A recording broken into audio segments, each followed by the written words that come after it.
Welcome to the EWI Den. This is going to be a fun one. Thanks for checking out the lesson. This is intermediate lesson number 2, and we're going to be dealing with note groupings. And note groupings, it's a way of organizing melodic material to control your melodic content of your solos. And if you have a couple systems like this in place, you can control whether or not you repeat yourself from chorus to chorus. And that's a really nice skill to have as an improviser. These first couple lessons in the intermediate section, I see them as exploring things that I kind of think of as like hyper points of leverage or things that you can just get for free. If you look at music or look at your performance from just a little bit different perspective, you get like this boost in level. So we should do as many of those as we can because they're like instant. You don't have to practice to get a result. You do have to apply them and maybe change the way you're thinking. But the first of those we did was the groove and how much better you can sound if you stay in the pocket. But in music, if you always do what music asks you to, it'll be boring. So if you're always playing eighth notes in the pocket, it will be like monotonous. So note groupings is a way of disrupting the pocket and creating tension. But then you need to, once again, you need to release the tension. So we'll do that today by playing like what we did in lesson 1, eighth notes in the pocket. And it'll be fun. It'll be fun to do. For melodic material today, we'll use the C minor pentatonic scale again. I have that written out here for you. If you think about it in numbers, it's 1, flat 3, 4, 5, flat 7, 1. And that refers to scale degrees, and I would really encourage you to check that out in every key. And then here it is written out in C, C, E flat, F, G, B flat, C. And I wrote it out in notation for those of you that enjoy that. And I wrote it with a jazz articulation. And that's just tonguing the upbeats to downbeats like T, T, T, T, like that. I'm going to demonstrate that.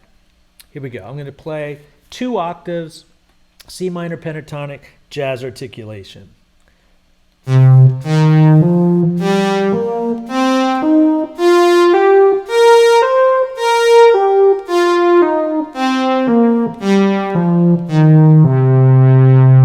Remember, you can pause the video and you can play that until it's comfortable, but that'll really help you. The reason we're using C minor pentatonic is because we're not really focusing on any harmonic techniques. We're focusing on note grouping, and so this will keep us from being distracted by other things, and we can just focus on the grouping. And we're going to take the minor pentatonic scale, and then we're going to apply it to a simple blues. And this blues, you know, it's a 12-bar blues.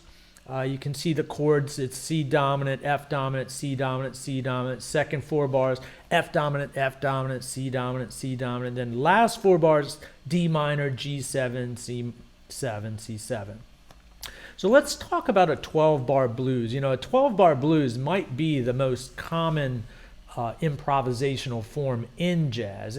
And each one of the 4 bar, I like to see it written down like this so it's in 4 bar sections because you can see how it functions harmonically. Like the first 4 bars function as a 1 chord. Now that doesn't mean that it's going to be a 1 chord in every measure, and a 1 chord in the key of C is C, right?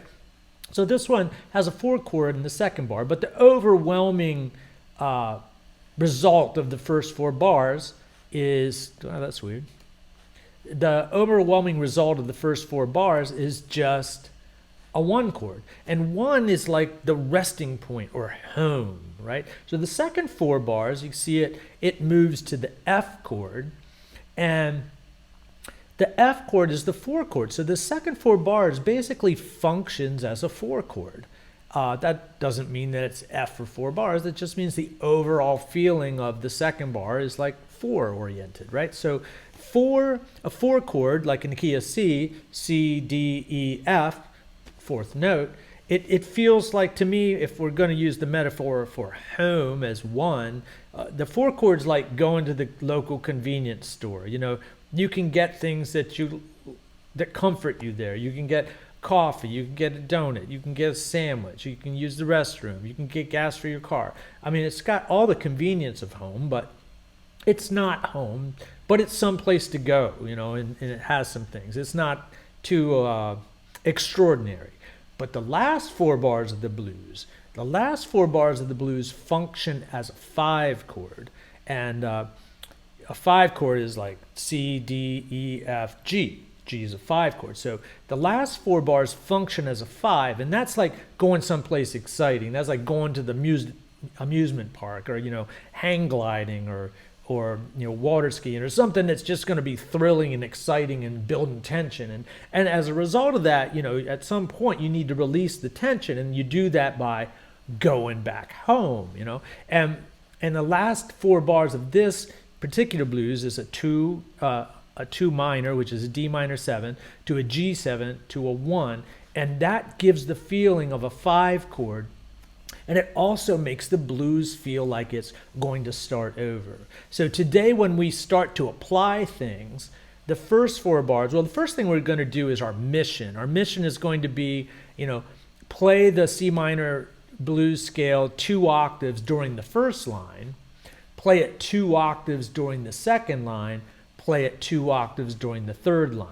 So we're actually going to wait till the next line starts, so we start hearing the form of the blues.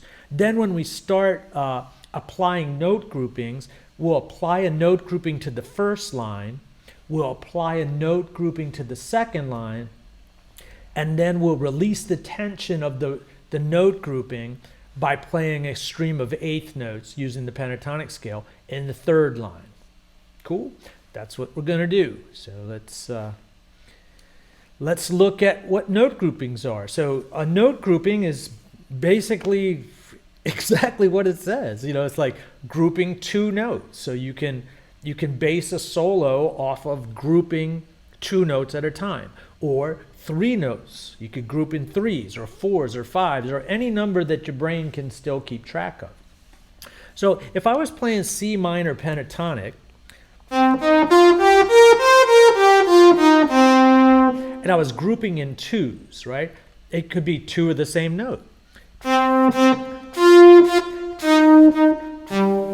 Or one note could go up. Or one note could go down. Or one could be short and one could be long. Or long, short. Anything you can do to think about the grouping. So if we were going to do 3s, if you do a grouping of 3s, there's more possibilities. You could go straight up, all 3 of them. You could do it down. You could go like this, up and down. Or down and up. Whatever you can think of. And then you could do a group of 4s and a group of 5s, whatever you can keep track of in your mind. And tempo seems to have a little bit to do with it too. When it gets to really fast tempos, the number that you can keep track of seems to start to diminish a little bit. So today we're going to go to, okay, let me find our way in the EWI den here. We're going down to the play along for the lesson, which is right underneath it. This play along is 4 choruses. So what I'm going to do as a demonstration here is, here, let me get the blues out so you can see it. So what I'm going to do as a demonstration is I'm going to do groupings of 2 for the first 4. No, I'm going to play a 2 octave pentatonic scale for the first 4 bars, 2 octave pentatonic scale for the second and third bars. Then the second chorus, I'll improvise with groups of 2s for the first 4 bars and the second 4 bars, release the tension with 8th notes in the last 4 bars, and then I'll repeat that same process with doing groups of 3s, release the tension, groups of 4s, release the tension. And that's what we're going to do. So here, let's see if I can get this to, this will be great. Okay, so I'm going to hit play. I'm only going to have a couple beats to get ready to play. So here, we'll see how this goes.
That's it. I forgot to do the jazz articulation on the first scale. So go back and listen to that and see if you can hear the difference, because the second scale that I played sounded a little better to me.